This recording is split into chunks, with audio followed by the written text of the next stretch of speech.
Breaking news, folks. McDonald's just changed the game, and instead of working from home, they're firing people from home. They're calling it the masterclass of layoffs. Here, take a look. So join us right now to discuss the fired from home trend. Jessica Kriegel, Chief Scientist of Workplace Culture Partners. Good morning to you.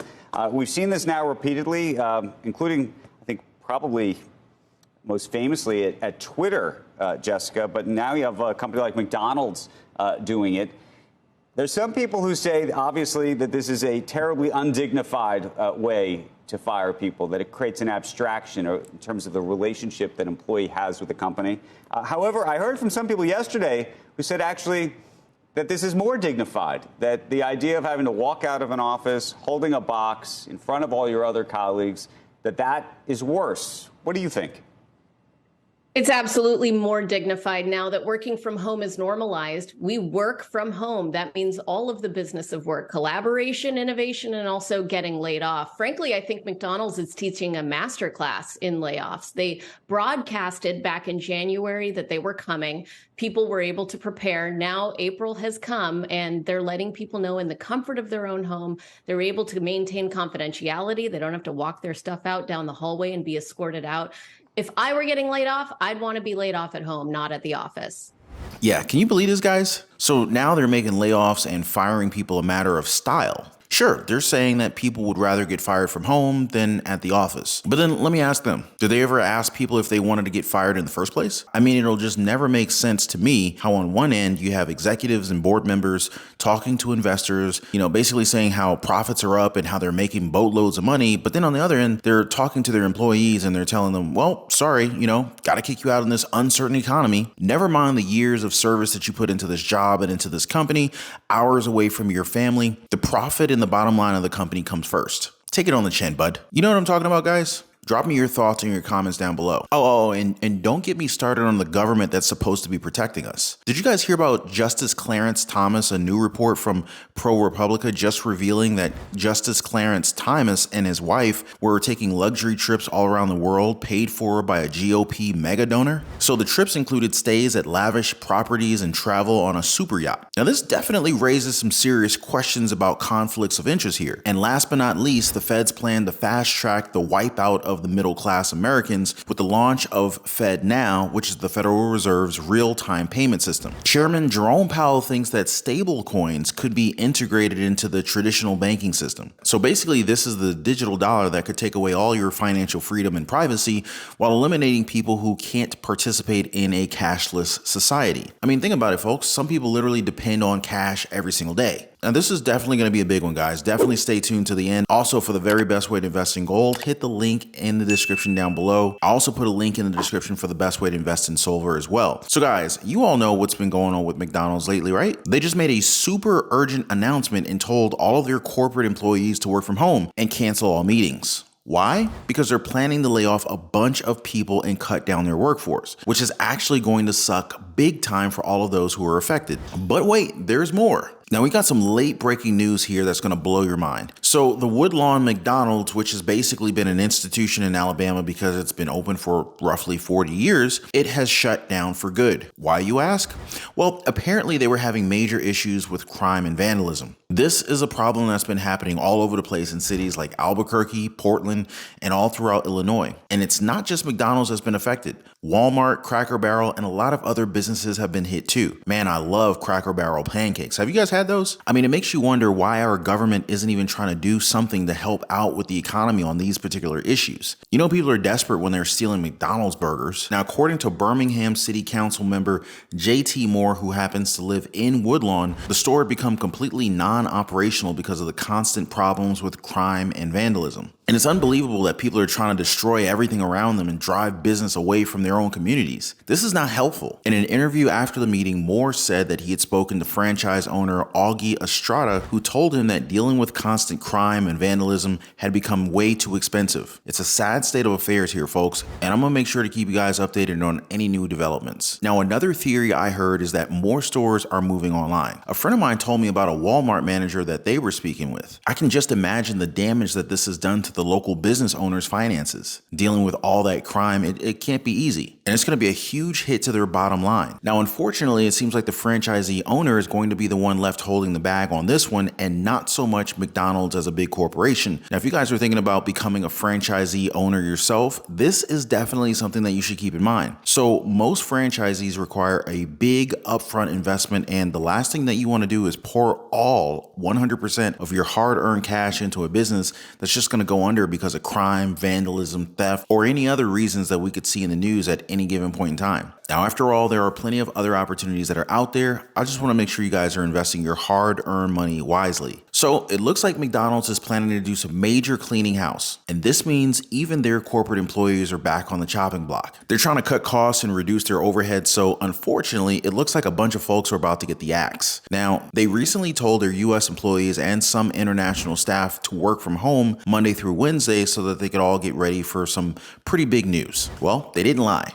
And guess what? It's not good news, but the news was pretty big. This is so that they could easily lay off a whole bunch of people as part of their new company restructuring plan. The burger chain stated that they're going to be making some key decisions related to roles and staffing levels across the organization. CEO Chris Kempczynski believes that they can save money through doing this, but we don't know exactly how much money or how many jobs are on the chopping block. Some jobs were even moved or eliminated entirely. And it's not just McDonald's either. Companies across all sorts of industries are cutting jobs left and right because of a slowing economy. Even Amazon.com recently announced that they're cutting 9,000 more jobs after previously announcing some layoffs. It's a tough time out there, guys. And then you hear news like this. Justice Clarence Thomas accepted several luxury trips paid for by GOP mega donor ProPublica report finds. Check this out. Supreme Court Justice Clarence Thomas accepted luxury gifts from a major Republican donor for more than 20 years without disclosing them, according to new reports. Justices, judges, and members of Congress are required to report most gifts. ProPublica reported that Thomas took trips on mega donor Harlan Crow's super yacht, private jet, and to his private resort in upstate New York. Crow said he felt this was no different than the hospitality he extends to other friends. Members of Congress have called for an overhaul of court ethics laws and requirements on the Supreme Court. Now, apparently, they've been going on some pretty fancy trips that were paid for by a big shot Republican donor named Harlan Crow. This new information just dropped by ProPublica, and it's got a lot of people calling for Congress to look into whether this is a breach of ethics. Turns out that Justice Thomas didn't disclose any of this on his financial records with the Supreme Court, which, by the way, is a big no-no. The report says that Thomas went on all kinds of swanky trips. I know, I said swanky. Give me a pass, please.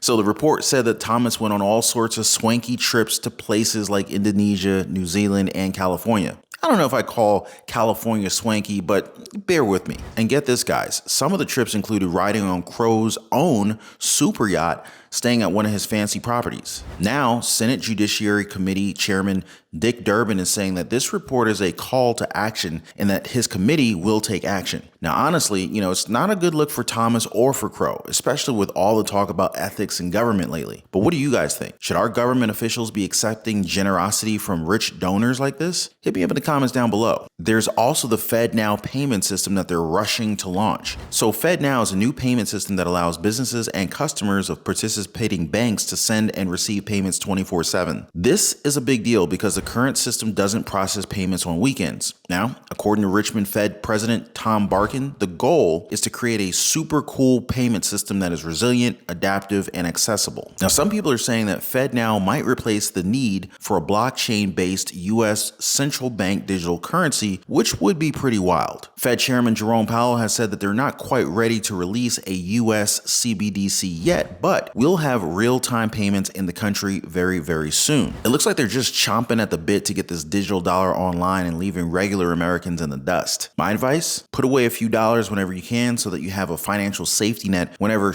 actually hits the fan. It's like a cushion of cash that you can kind of fall back on if suddenly you lose your job, especially if you're a high income earner. Now, surprisingly, according to reports, around 50% of Americans who make over $100,000 a year live paycheck to paycheck. So if you're in a situation where you lose your paycheck, you don't want to be scrambling to make ends meet. I know some people who were way beyond 50 years old when their company just suddenly decided to let them go. And it was brutal for them to have to work 2 jobs for years while being in between jobs. And so that is why it is so important to take a closer look at your budget and to see where you can allocate your funds. I mean, maybe it's time to focus a little bit less on paying off debt and more on just building up a sizable cushion that you could kind of use to get you through the next 30 days or so. After all, if you were to lose your job, how long would it take you realistically to find a new job that pays equal to or more than what you're currently earning at this time? That's a serious question, folks. In my opinion, having 30 days of expenses covered is the minimum that you should aim for. Now, we all know that if interest rates go up, debt becomes even more expensive, especially if you have revolving or adjustable interest rates like credit cards or store cards. Now, of course, a fixed rate mortgage or auto loan without any fluctuation in the payment or percentage of interest would be a different story. But the worst thing would be to work hard on your debt-free journey only to get hit with an unexpected income interruption or disruption and then not have enough cash, capital, or resources to handle the emergency. And so this is why having a safety net or an emergency fund is going to be a huge priority for me in my planning and preparation, even if I have low or no debt. We're going to get back on track with chipping away, cutting away, and eliminating debt for sure. But most importantly, I want to further solidify my safety net by introducing an additional stream of income just in case. Now, this is just my personal take on things, especially with how we're seeing the markets going. But for now, this was our stimulus package update, our daily news report. I want to thank you guys so much for watching. A big thanks for always dropping a like for the videos. I really appreciate that. Also, for the best way to invest in gold, there's a link in the description down below. And of course, if you own a home, make sure to get your free home warranty quote. There's a link in the description down below. And if you want to help us get the word out, be sure to share this video with your friends and your loved ones on Facebook, Instagram, Twitter, all your social media, guys. Appreciate you guys watching. Please be kind to one another, and I'll see you on the next one.